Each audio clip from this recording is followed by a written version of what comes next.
আবারও আজকের ক্লাসটি হচ্ছে ক্লাস 8-এর অনুশীলনী 3.1 এক্সারসাইজ 3.1 টেক্সট বুকের পেজ হচ্ছে 56 নম্বর পেজ পেজ নাম্বার 56 এর 6 নম্বর কোয়েশ্চনটি 6 নম্বর কোয়েশ্চন নাম্বার 6 এর আমরা সমাধান করব। তাহলে দেখো 20টা বাহু বিশিষ্ট একটি সুষম বহুভুজে প্রতিটি বহিস্থ কোণের মাপ কত হবে। তাহলে দেওয়া আছে বহুভুজের প্রতিটা বহিস্থ কোণের মাপ বাহুটা আমরা 20টা বাহু দেওয়া আছে, এখানে দেওয়া আছে 20টা বাহু।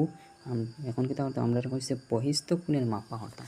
তাহলে 20টা বাহু দেওয়া আছে, আমরা বাহুর মাপ নির্ণয় করব। আমরা বহিস্থ কোণের মাপ বার করতাম, আমরা দিচ্ছে বাহুর সংখ্যা, আমরা বার করতাম বহিস্থ কোণের মাপ। তাহলে আমরা জানি যে কোণের সংখ্যা বহিস্থ কোণের সংখ্যাটি হচ্ছে 360 ডিগ্রি ডিভাইডেড বাই 20। বাহুর সংখ্যা দিচ্ছে 20 আর আমরা পেয়েছি যে 360 ডিগ্রি হচ্ছে বহুভুজের বহিস্থ কোণের মাপ। তাহলে আমরা সেটাকে কাটাকাটি করব। 0 0 কেটে দিলাম, 2 একে 2, 18 দুগুণা 36।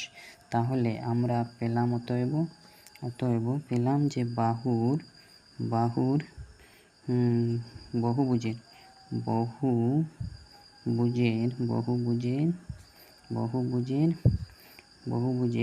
বহিস্থ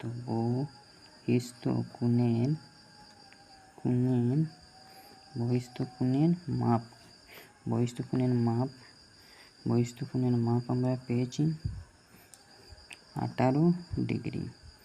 বহিস্থ কোণের মাপ আমরা পেয়েছি 18 ডিগ্রি, অতএব 18 ডিগ্রি, অতএব বহিস্থ কোণের মাপ আমরা পেয়েছি 18 ডিগ্রি। সেটাই হচ্ছে